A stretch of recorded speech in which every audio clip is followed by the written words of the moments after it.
Ladies and gentlemen, brothers and sisters, friends, enemies, and comrades, I hope you're doing well wherever you are. Today, being Thursday, depending on where you are. But karibuni sana. My name is Kenyan Revolutionary. If this is your first time joining this channel talks about Kenyan politics and world news as it relates to Kenyan politics. So karibuni sana, get in, subscribe if it's your first time. And if you're already subscribed, you know the first order of business is to do what? Like the video before we even do anything. Like the video, okay? And if you're interested in this discussion and you want to take part on it, you can drop your comments on the chat, or you can join the studio. I can give you the link and you can join me in this discussion and we can have a talk about what's going on. Karibuni sana. I see Pritpal Kaur is already in the house. Karibuni. So lots is happening in this republic called Kenya. As you know, breaking news is Boniface Mwangi has been found. After the calls to free Boniface Mwangi, finally he appears all of a sudden. We shall talk about him for a while. I know he would love the whole idea of people talking about him and him being the center stage, okay? But besides that, we shall also touch on a little bit on what's happening in Ivory Coast, okay? Again, Ouattara, as it was reported, has been dethroned. And there are reports that actually he was captured. He didn't make it to France. Some people are saying that Ouattara has been captured by the forces, okay?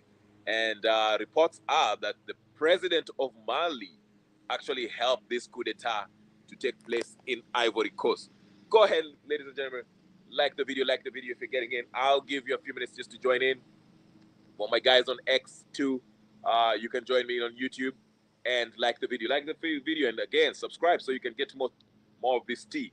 But this is coffee, so karibuni sana. Let's talk about it.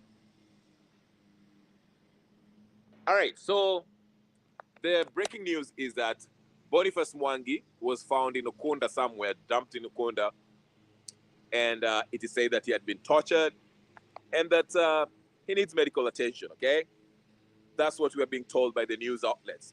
I told you, the news, Kenyans media, as people call it, Githeri media, they are complicit in propagating a certain agenda that they are told to do so, okay? If the agenda is let's paint Suluhu as this evil lady dictator, Mama, that's exactly what they'll do. They'll have the crisis actors who will take part in this choreographed protest, and the media will also chime in and back them up. Now, to be fair, I'm not going to say conclusively with finality that Boniface Mwangi is a crisis actor, but I'm raising some questions that needs to be asked, okay? I tell you in this channel, if you're going to listen or be interested in politics, you have to look into these things. Do not assume just because the media tells you, hey, this guy was tortured, this guy was dropped in Ukunda, this guy was this and that. Question everything. That is something that any intelligent human being should do. When you receive any kind of news, take it with a grain of salt. Do your due diligence. Ask questions. Why did they drop it at Ukunda? Okay? Now, let me walk with you, because to me, I just want to raise questions that will help you look into what's happening so that you can reach your own conclusion. That's why, if you look at the thumbnail, it says, is Boniface Mwangi a human rights activist, or is he actually a crisis actor? Okay? We know he has people who are paying him, the Western people who are paying him to do what he does, okay? Same thing with Martha Karua and others, okay? So what I want to ask, and I want you to tell me, you can drop it on the comment section on my X, as I go live or any other Ninio on this channel, on YouTube channel, Kenya Revolutionary, you can comment, or later on when I'm done, if you're not watching this live, you can watch it. If you're watching it on repeat, you can all actually comment and give your views on what you think the situation is with Boniface Mwangi. Okay, fair? Now, I want to look at his character. This guy's character, number one. He has been on the political scene for quite some time now as this so-called human rights activist, or a political activist, whatever the case you want to call it. There was a time where he tried to vie for MP spot, I don't know for where, but regardless, the guy has been actively, doing his thing as far as political activism is concerned. Now, one thing that really raised my eyebrows was when, during the Gen Z protests, okay? During the Gen Z protests, sorry for the noise in the background, guys, but I'll walk with you, okay? I hope I'm audible. Can you guys hear me? All right, I hope I'm audible. Let me go this way. During the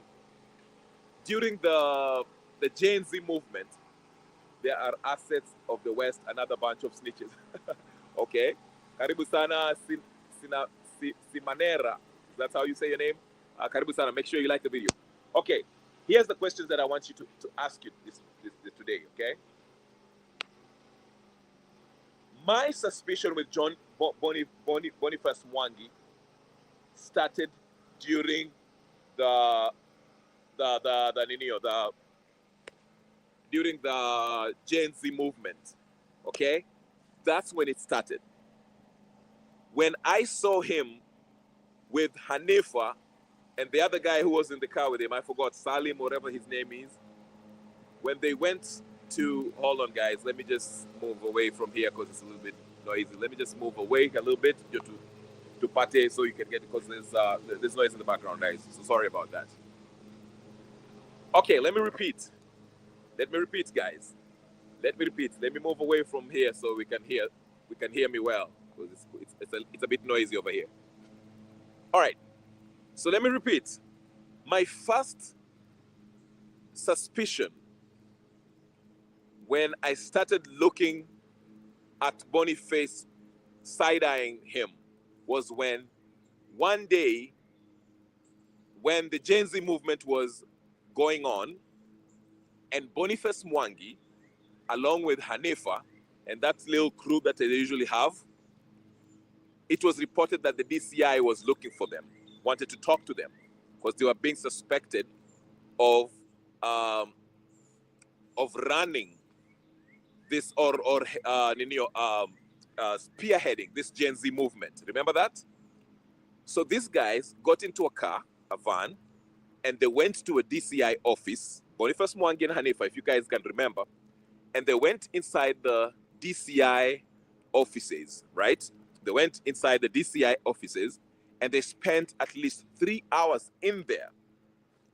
We don't know what they talked about inside the DCI office, but they came out, and after the meeting with the DCI, they had a press conference, and Boniface Mwangi and his friends, Hanifa and the others, they gave a speech, not a speech, but a press conference, which was the most incoherent press conference I've ever had. But the funny thing is that one thing that really kind of caught my eye was the fact that when Boniface Mwangi was describing their ordeal, how they were being interrogated by the DCI, Hanifa was in the background smiling, almost busting out laughing. I have that clip. I made it on my previous video. And I was like, listen, if the DCI was seriously concerned about you guys being suspected of spearheading this Gen Z movement, which is threatening the whole regime, they would be,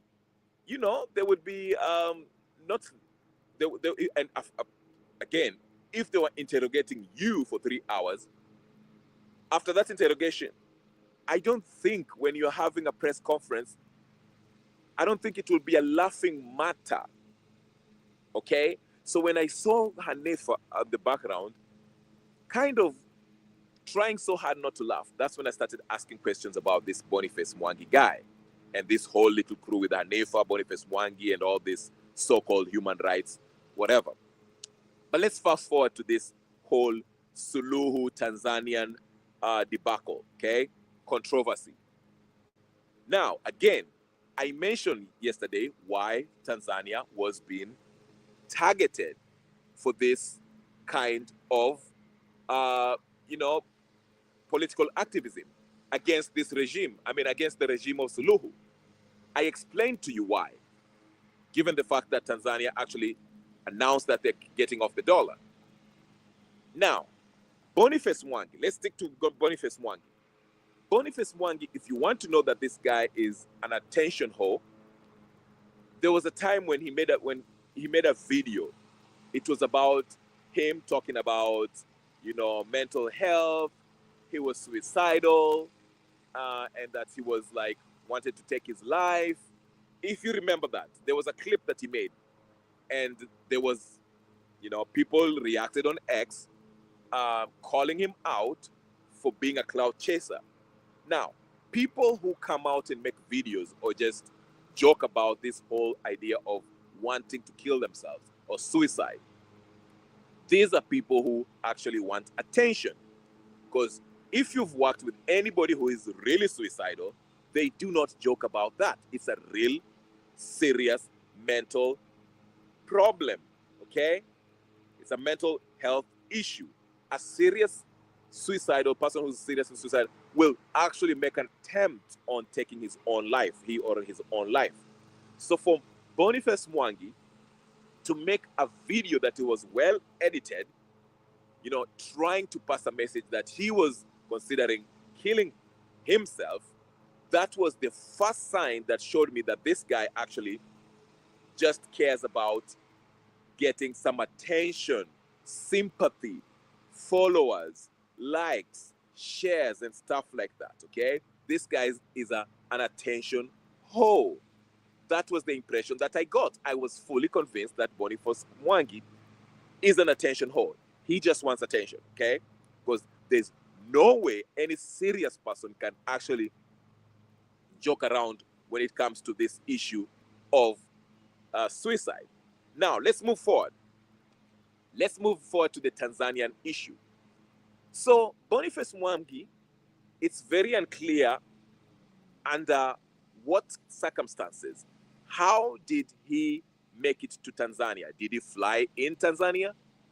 Or did he, went through Busia or whatever the case is? Did he take a bus to Tanzania? Because there's different ways you can travel to Tanzania. You can take a train, you can take a bus, or you can fly like Martha Karua.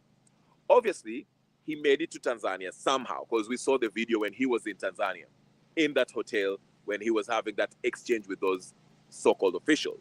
I mentioned in my previous video that his exchange with those officials was quite rude. His behavior was unbecoming, okay, for somebody who is a foreigner, raising his voice and demanding those people to identify themselves, telling them that he's the guest, so they should treat him, I don't know what. That was very rude of him. But that one aside, okay, so after Martha Karua was denied entry into Tanzania and she flew back to Kenya, Boniface Mwangi took the mantle. Him and Hanifa made a video, if you remember. They made a video where Hanifa was standing in front of a room that was misspelled as interrogation room, and Hanifa was making a video that was aimed at Atwoli, okay, talking about Atwoli must go, whatever the case is, which I don't care. But allegedly, at that point, they were still in Tanzania.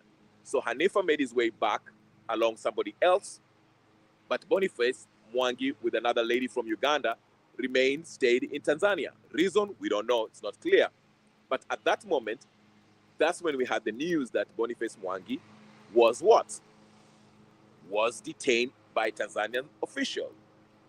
Now,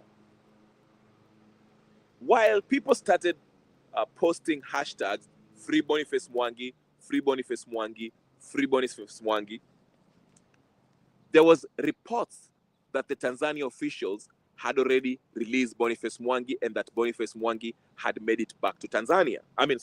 Made it back to Kenya. but it was not confirmed, okay? But there was news. Actually, it came out like for an hour, then kind of the news, Ninio wakaanza kuiscuttle that, they started scuttling that Ninio wakaanza feature your news. But there was news that Boniface Mwangi had already made it back to Kenya, okay?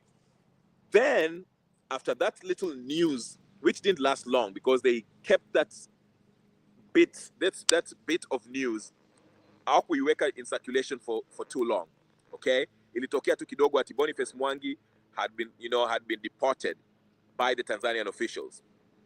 But haikukaa sana, okay? Haikukaa sana. Then another news came out in an hour or two, or less than an hour, saying that, oh, Boniface Mwangi is being held by Tanzanian officials and nobody knows where he is. That's what came out. So now ndio hizo hashtags za Free Boniface Mwangi went up. Hanifa kind of started posting a bunch of nonsense about Boniface Mwangi. Oh, Suluhu is evil, Amin Dada, sijui nini, East African Jumuiya, and all this stuff. Martha Karua. Remember, these guys are in one WhatsApp group. They kind of get along. They drink, the kids go to the same schools and all that stuff. So, okay? But as soon as the news media, who I said are complicit in this game, announced that Boniface Mwangi, okay, was still being held by the Tanzanians in an unknown place where nobody knows where he is and nobody can reach out to him, that's when the hashtags went up. Boniface Mwangi, Free Boniface Mwangi, with the other lady, I forgot her name, she's from Uganda, whatever the case is. Now, here's the thing though. Here's the thing.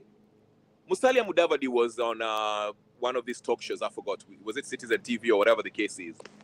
And he never seemed, when he was asked about this Boniface Mwangi stuff or whatever, these activists that have been detained in another country, Tanzania, he never seemed to be concerned, which I found very, very interesting. I'll tell you why. I know you might be thinking, Ruto does not care about Boniface Mwangi because Boniface Mwangi always talks about speaks against his regime. But listen to me very carefully. Listen to me very carefully. That's why I want you to ask yourself, think deeply about these things. In any event,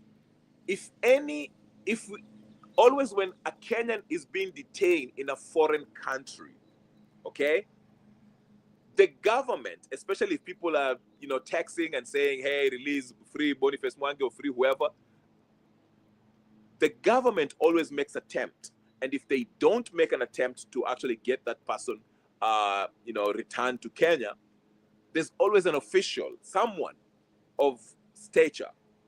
Because Boniface Mwangi knows a bunch of people in Kenya, the higher ups, the political class. I'll give you an example. Remember that lady that was caught in Vietnam with a bunch of cocaine that was scheduled to be executed to death for having those cocaine? Remember that? What happened? People started saying, hey, the Kenyan government should kind of intervene to save the life of that lady, right? Remember that? Okay. Now, when that failed, Uhuru Kenyatta,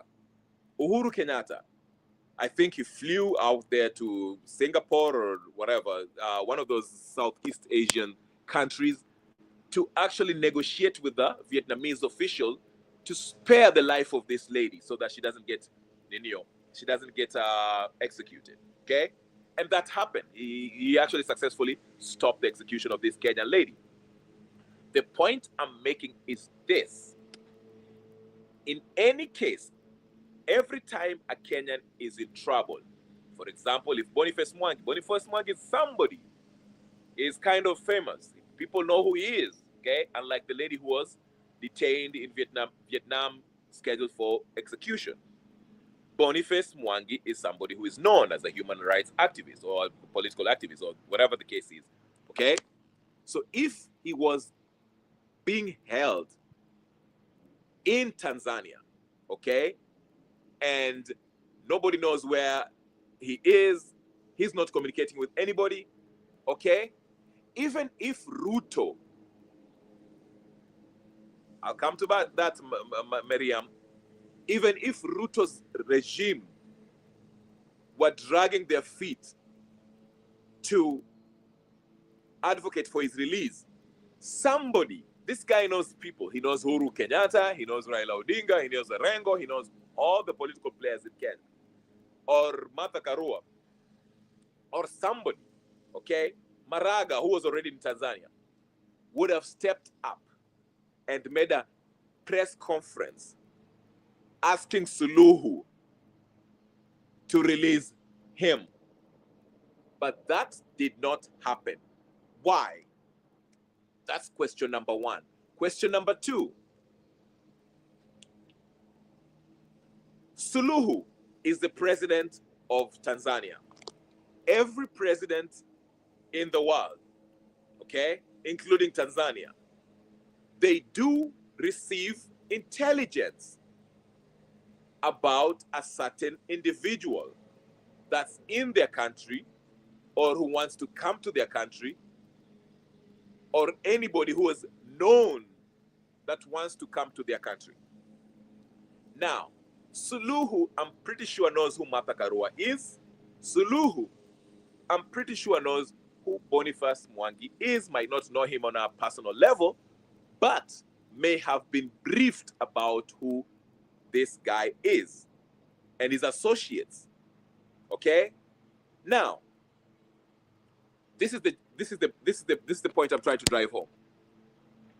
Why would Suluhu deny Martha Karua entry to Tanzania and that ex Supreme Court judge, but let Maraga into Tanzania to go to sue Tindulusu and all that stuff? What does Suluhu know about these individuals that he denied entry in Tanzania that others don't know? He must have known something about Martha Karua. She's aware of Martha Karua's political advocacy or human rights advocacy, okay? He must have known about or was briefed about Boniface Mwangi. So what I'm trying to say is this.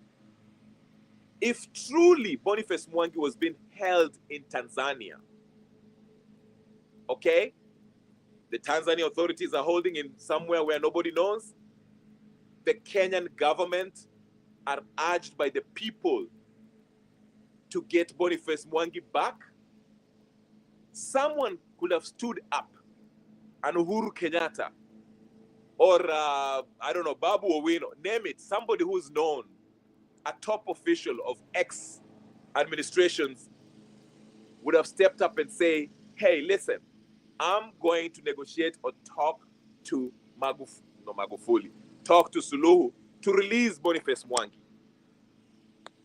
Okay?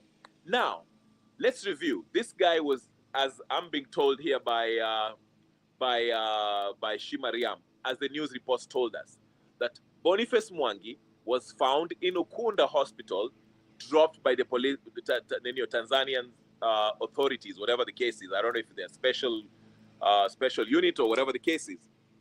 Now let's review. Let's review. How did this happen? Did they just secretly sneak back to Kenya and drop Boniface Mwangi at Ukunda Hospital? Did they go through the immigration in Kenya? I know some people are asking, people are suggesting that maybe the Kenyan authorities also knew or were working with the Tanzanians to bring Boniface Mwangi across the border.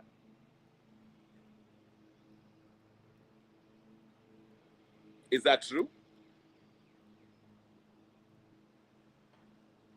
Here it is. I say this and I'll repeat it again. I'll stick to my guns until I'm proven otherwise.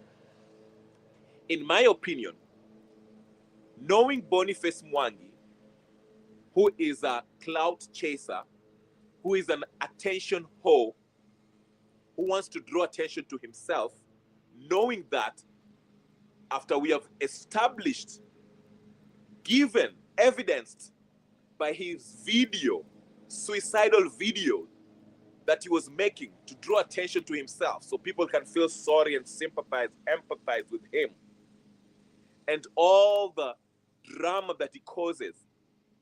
Remember when he was driving down the airport drunk, screaming, Ruto must go? Given that fact, after we have established that this guy is a clout chaser, an attention whore, why would I not believe, or why would I believe that maybe this guy faked this whole hiding to blame Suluhu, that Suluhu's official, okay, security officials abducted him incommunicado, somewhere in a basement somewhere, refused him any sort of communication from his family or friends, and kept it wherever they kept him for days or whatever, however long they kept him there. Why should I believe that story? And then look at the government's reaction to this. Musalia Mudavadi and Ruto's reaction to this. Why were they not concerned? Why didn't all these people not raise hell? I gave you the example. I said it. When that lady was going to be executed in Vietnam after he was caught with a huge bag of cocaine, Uhuru Kenyatta, who I'm sure did not know this lady, or maybe he did, I don't know, but did not know this lady, offered himself maybe to gain some brownie points, because Kenya has had no diplomatic ties with Vietnam. But Uhuru Kenyatta, through the Singaporean embassy, went and negotiated a deal to spare that lady's life. So if truly Boniface Mwangi was actually being detained somewhere in Tanzania, excommunicated from his friends and family, don't you think there would have been a top official, Uhuru Kenyatta, somebody, Raila Odinga, Martha Karua, somebody, Matiang'i, would have stepped up and made their way to Tanzania to negotiate the release of Boniface Mwangi? But no, nobody seemed to be interested in that. But guess what's going to happen next? This guy is going, the first thing tomorrow morning, he'll be on Fix the Nation. He'll be on Spice FM, JK Live, NTV 8 p.m. Wanataka kuongea mambo ya Boniface Mwangi. They'll want to tell us, Bonnie, what happened? Tell us what happened. What did the Tanzania do to you? That's why I'm asking again. Listen to me very carefully. Listen to me very carefully. Now I want to put something I want to paint a bigger picture here. Ruto is working with Boniface Mwangi. Let me tell you why. There's a tweet I kept telling you guys. In my previous video, I've explained to you. There's a tweet that David D, one day, remember when David D was going back and forth with Boniface Mwangi? And Boniface Mwangi was making fun of him, or this guy came to my house and was eating too much, or whatever the case is. And David D said this. David D, I'm paraphrasing his tweet. He said, keep talking, but you're forgetting now that you're talking against, you're pretending to be talking about Ruto. But do you remember when Ruto gave you money, you and Martha Karua money to Ninio against this, was it BBI or whatever the case is? Not BBI, yeah, BBI, when during Kenyatta. He exposed them. And after that, Boniface Mwangi did not have a comeback. Because David D was like, keep talking. You guys are pretending that you go against Ruto, that you hate Ruto. But he said, You're forgetting that Ruto gave you money, you and Martha Karua. He gave you money. Mwende mkasimamia ile mambo ya ninio, ya mwende against BBI and other stuff. Okay? So that shows you a glimpse of the relationship, the inner relationship. In public, these people are enemies, but in reality, these guys are working together. Okay? So now, let me tell you something, one more thing. Let me paint the bigger picture now. Pay attention very quick, closely. Yesterday, I explained to you why Suluhu is being attacked. Because Tanzania, just like BRICS, are trying to move away from the US dollar. Siniliwambia hivyo. Siniliwambia. Tanzania are moving away from the US dollar. And I told you, the first action, if the US wants to get rid of you, the first action that they will do is to demonize you. And how did they first start doing that? They use people like Hanefa, Boniface Mwangi, Martha Karua, who we now know through circumstantial evidence that these guys are paid by the West. Okay?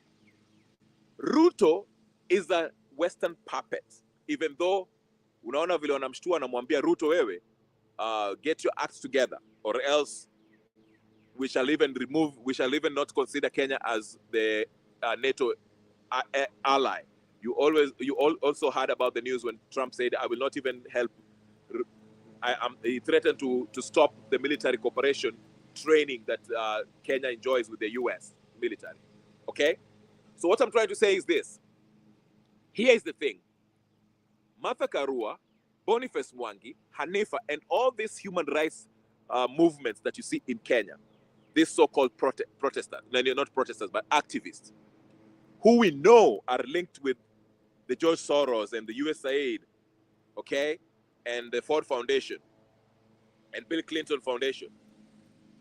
All of these guys are always in line with the agenda of the US and the West, right?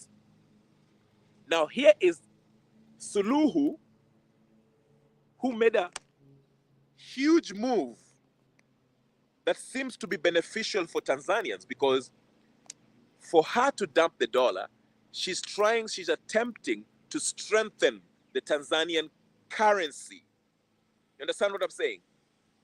Suluhu is trying to strengthen the Tanzanian currency by dumping the dollar. She doesn't want to ping the Tanzanian money to the dollar, because like I explained yesterday, the BRICS nations are moving away from the dollar because the dollar is not stable. Why? Because the Federal Reserve keeps on messing around with the interest rates in order to weaken other currencies that are pinged on the dollar. That's why they said, you know what? Yes, the dollar has been the reserve currency of the world, but people are moving away from it because it is being manipulated by the Federal Reserve. So Suluhu knew this. Okay? Suluhu knows this, and she took an action to try to strengthen the Tanzanian currency by moving away from the dollar, by not pinging the Tanzanian currency to the dollar. So by doing this, that is indirect. It's an affront to the US empire. Okay? That's an affront to them. I gave you the example of Gaddafi, Saddam Hussein, Iran, all these countries that always dump the US dollar.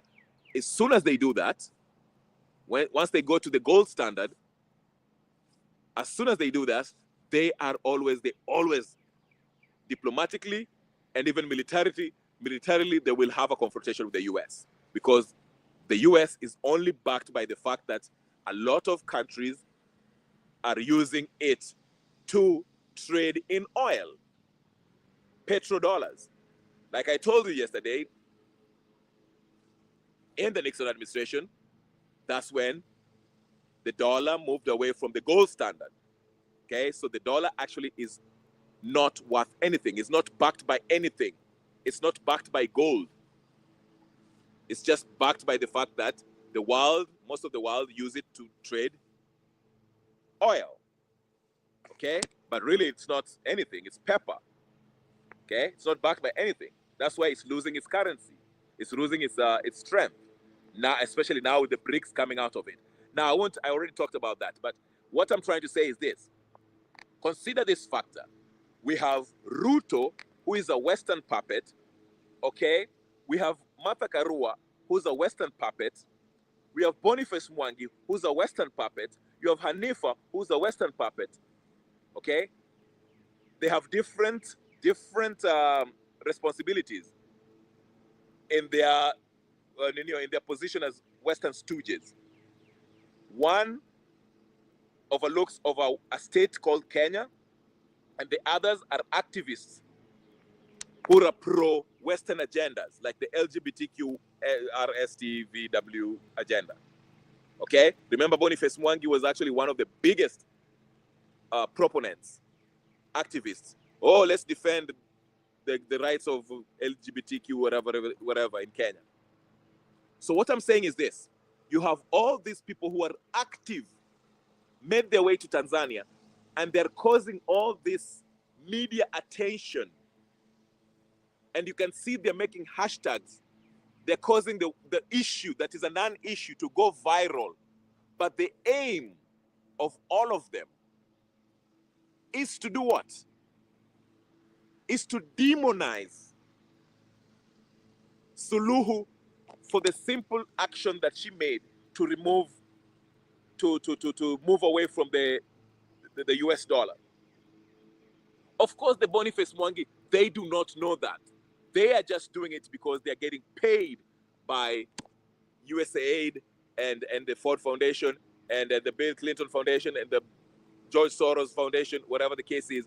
They do not know that. They just get paid. They are opportunists. These are proven opportunists, pretending, masquerading as activists. You see what I'm saying? So I want you to consider that.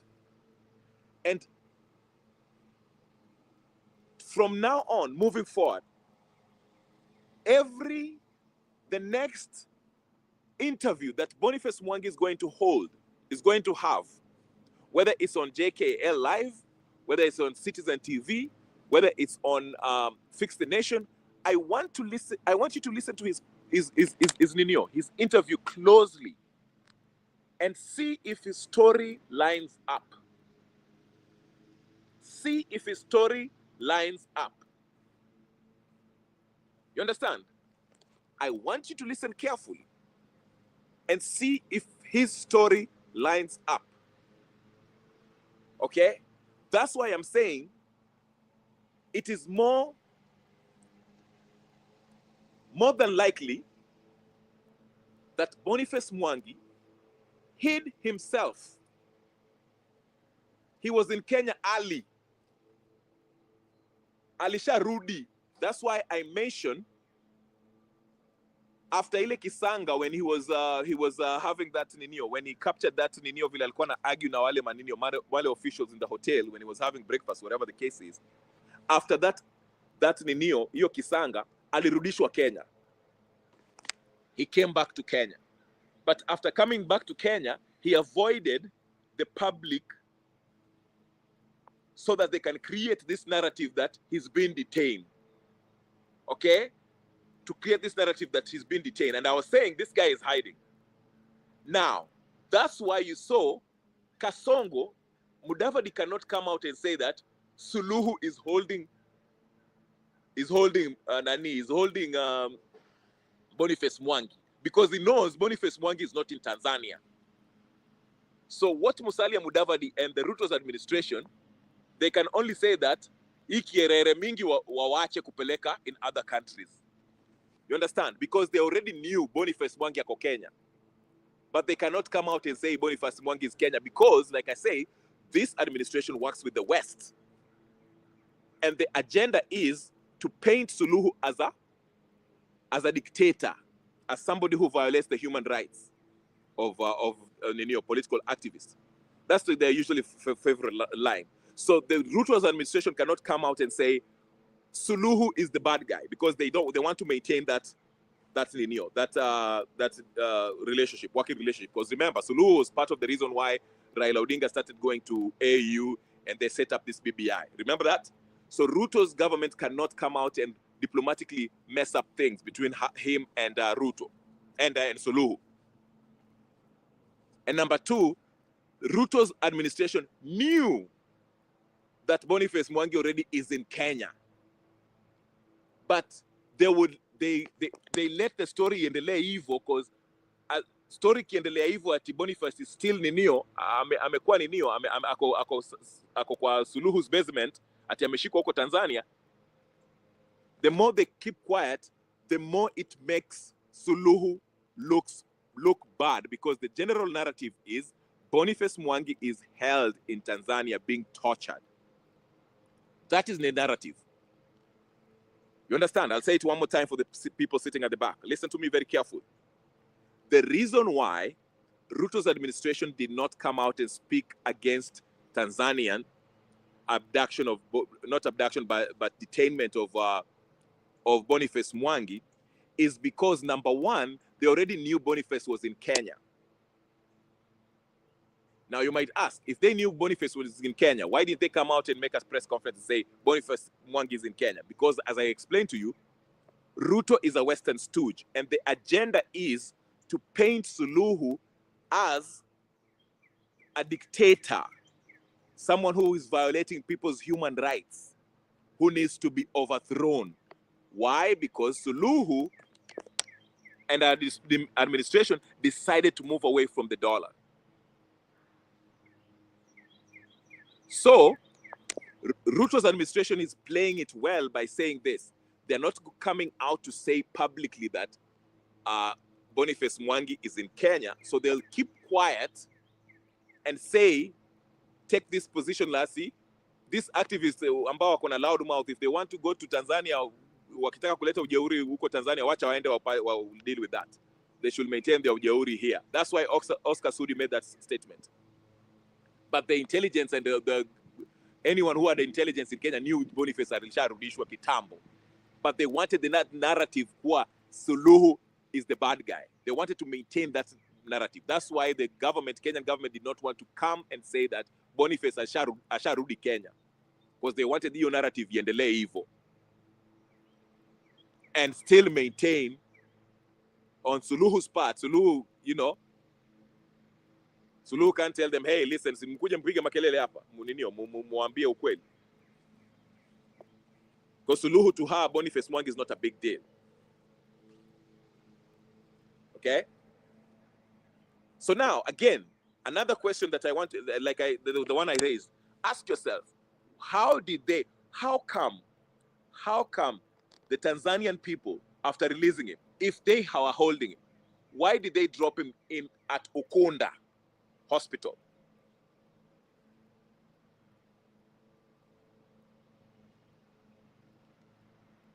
Why Ukunda? Hiyo ndio swali nataka waulize. Why was it Ukunda of all the places? Go listen. And I want you, listen. And I want you to do this. Do me a favor. When he goes to public to give an interview, look at his behavior. Look at, studying him carefully, see if he really looks like somebody who has been tortured or beaten up. I told you about crisis actors. Look at how he behaves.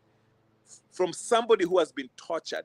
Look at his body language. Look at how it communicates. Look at ile interview anaenda kuendea, the next interview anaenda kuwa, whether it's JKL or whatever. Study him carefully. Like Shimariam amesema, he was dumped by TZ authorities at Ukunda. Why Ukunda of all the places? I mean, what was so hard? Suluhu sinangemweka tu kwa ninio vile aliweka Martha Karua. I mean, Martha Karua wasn't put there, but whatever the case is. I mean, listen. Okay. Let's back up. Between Martha Karua and Boniface Mwangi, who was more effective? Who is the bigger threat to Suluhu? Who's the bigger threat to Suluhu? Now just think about it. Who's the bigger threat between Martha Karua and Suluhu? Sorry, Martha Karua and Boniface Mwangi.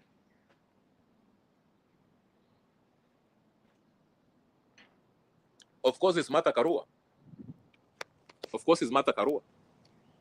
Okay? Because Martha Karua is a prominent politician. So if Martha Karua makes noise, inasikikika ninio, it's more effective than a Boniface Mwangi. So why will the Tanzanian authorities hold Boniface Mwangi? I mean, if there was somebody that was supposed to be detained, it could have been Martha Karua washikwe ndio wampeleke huko basement. If they can do that to Tundu Lissu, that would have been the best way to ninio, because Martha Karua is a bigger threat. She has a bigger audience than Boniface Mwangi. She's of a bigger stature than Boniface Mwangi, politically speaking, or as far as influence. So why will they hold Boniface Mwangi in captivity and detainment? No, just think about it. Wakenya nataka mfikirie. Why would they take Boniface Mwangi, and what's the threat that they face from Boniface Mwangi? What's that threat from Boniface Mwangi? Why would they take him? And why would they drop him at Ukonda?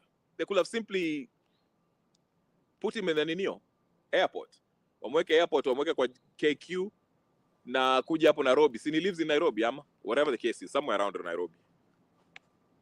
What was so hard? Sinangeweka tu hapo hivyo na arudi. Story ingeisha hapo. Aende akachape interview zake.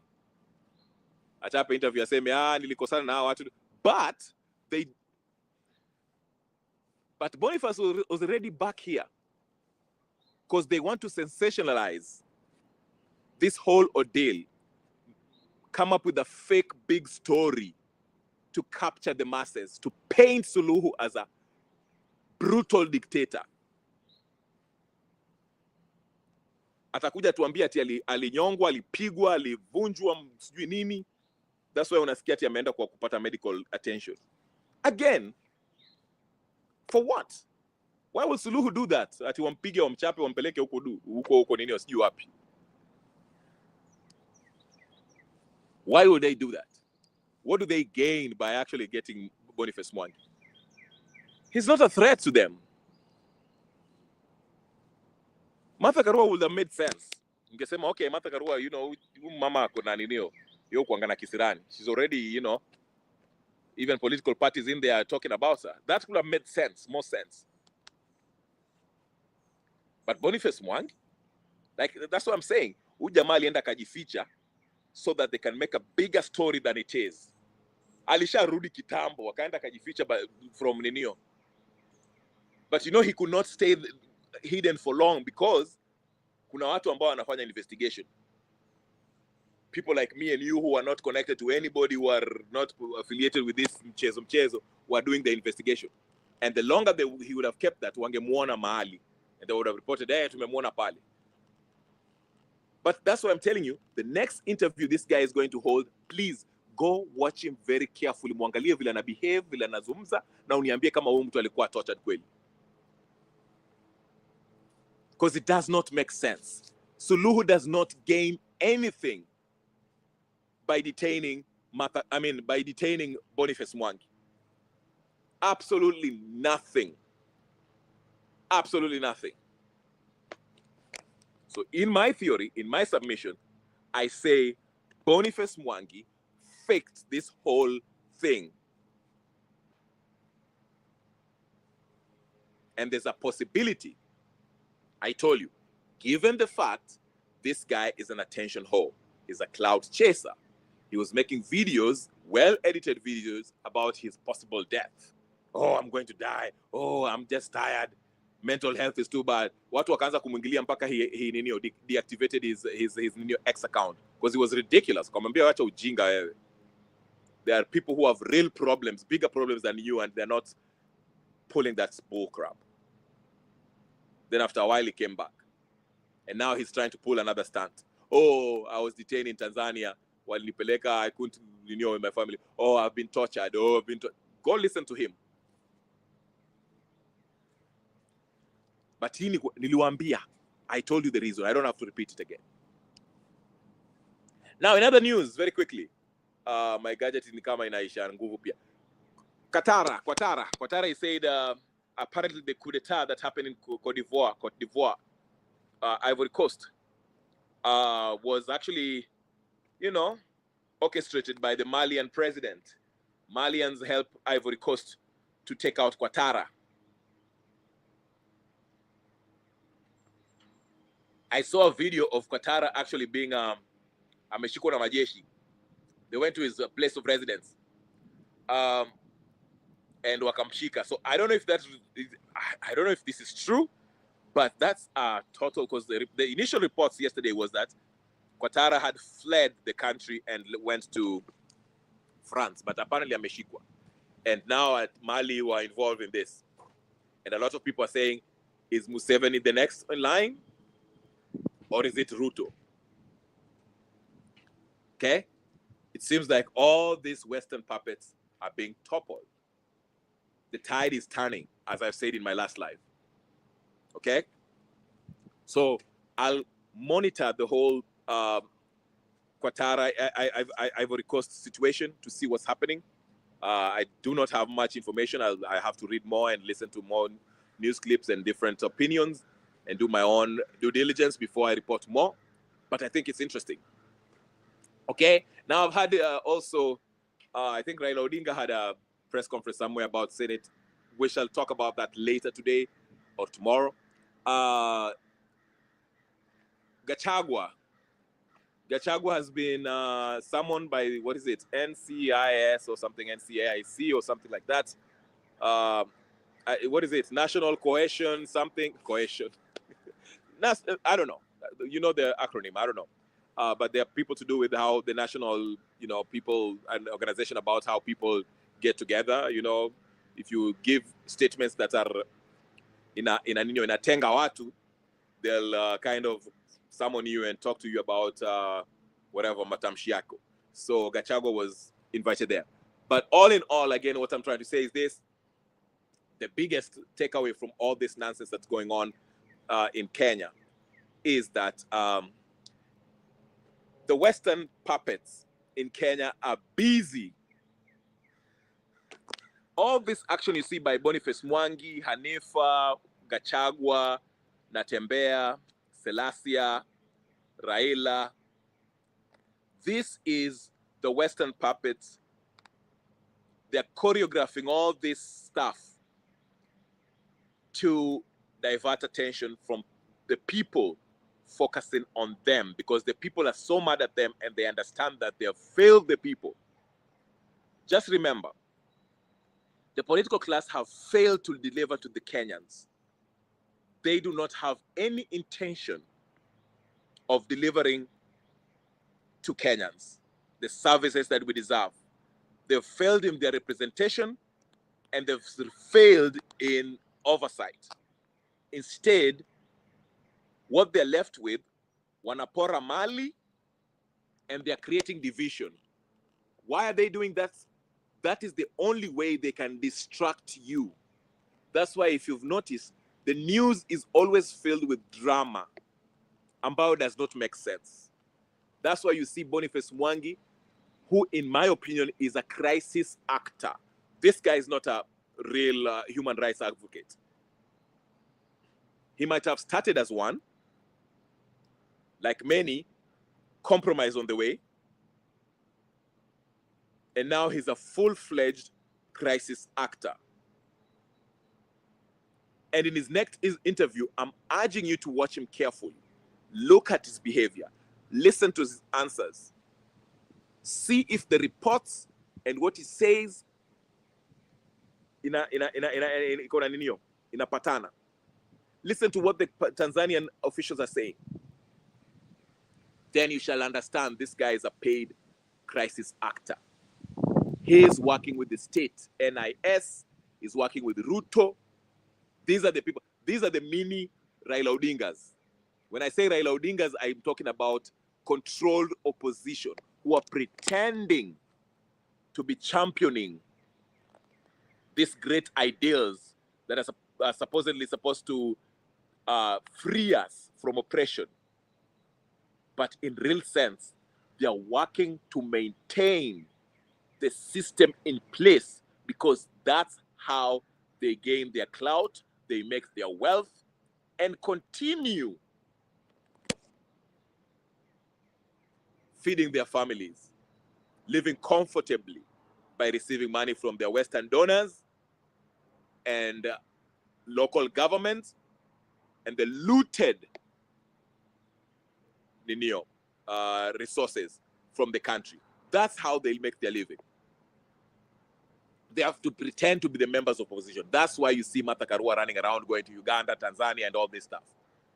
And Boniface Mwangi faking all this faking all this ati wa Tanzania wamemshika sijui nini. It's all a ninio. It's all for a reason. Equator TZ, thank you so much. Nice seeing you, brother. Make sure you like and subscribe if you haven't subscribed. It's all a game to distract Kenyans, because I told you, Kenya is a political hotbed. And if Kenyans start focusing on Kenyan problems like the finance bill, which is due for public participation, people will be so pissed off. We shall march to State House and remove Ruto tomorrow. Tomorrow before 8 a.m. atatolewa. So in order to distract you, they have to try to do all sorts of things. Gymnastics. Leo Raila ametoa press conference, kesho Gachagua atatokea atasema, oh, Ruto ni sijui nini, oh, Ruto ni mwizi, anataka kuniua, sijui anapanga sijui kufanya. Listen. If Ruto really wanted to kill Gachagua, do you think Gachagua will be walking right now? Then wanaenda wana pay a bunch of kids, idlers. Waende wakafanya maandamano pale na polisi wanaletwa hapo wanatupa tear gas, and then the media is also in it, wanaonyesha hizo images, wanasema, yeah, there's protest in sijui wapi. The protests are happening in sijui, is it Githurai or whatever the case is. Hey, protests. The mini protests that are being choreographed by these guys and the police forces, they're done so that they can avert the big protest, the national protest that actually can take these guys out of power. You understand? So they have to divert your attention. They have to divert your attention. Unaona? Ndio maana wanavuruga huku. These are people who are not, they don't stand on anything. They're not principled. They've never fought for Kenyans. Their intention is to make money. And that's the problem that we have in Kenya. The real revolutionaries do not get the limelight because they are a threat to the system. They're being blackballed. The useful idiots are the ones who are on the forefront. The opportunists, the Kasmuas, the Moraras, the Boniface Mwangis, the Hanifas, imbeciles, half-baked, pseudo-intellectuals, like the Martha Karuas, fake lawyers. But these are the guys who are propped up by the compromised media. Because the aim is to fool the majority. Because a good number of Kenyans are woke and they know what is happening. But if they can fool the people ambao wako huko ushago, that's why they still get all this platitudes. Wanapigiwa makofi wakiongea wakisema nonsense. You saw Ruto yesterday with Alfred Mutua saying a bunch of nonsense and dancing. What kind of nonsense is this? But they know they're in trouble because we've seen what's happening in Ivory Coast. And it's coming on the east. It's just a matter of time. Na kuambia ile siku Kenya itaanguka, Museveni pia atakimbia. Museveni will, listen to me. That's what I'm saying. Suluhu is very clever. Hata mumwite Amin Mama or whatever the case is. She's already looking at the bricks. Because she knows that wave is coming. Na hiyo wave ikifika Tanzania, she wants to make sure that she's okay. Museveni is a goner because Museveni have survived because Museveni, even since Reagan administration in 1980s, has always been an ally of the West. But now that the West is losing its grip on Africa, he's in trouble. Anyway, guys, my menu is dying, so I have to stop here. Thank you so much, ladies and gentlemen. Please make sure you like, subscribe, share, comment, and do all the stuff. If you're watching me on your X, also go to my YouTube channel. My name is Kenya Revolutionary. Like, share, subscribe, and do all the good stuff. Okay? If you're going to watch this on repeat, you know the deal. If you've already subscribed, make sure you like the video. That's the first order of business. Subscribe, share, like, comment, and do all that good stuff. I will talk to you guys later. I have to go charge my whatever and do other some stuff, okay? So peace and blessings, and I'll see you again. Thank you so much, Shi Mariam, Equator Tanzania, TZ. Shi Mariam, I see you there. Hussein Sidibe, nice seeing you too. Pripal Kaur, Simanera, and everyone else who's watching on X and here on YouTube. I'll see you guys next time. Peace and blessing. By the way, put your notification on so every time I come in, you can always find me, all right? All right, peace and blessings.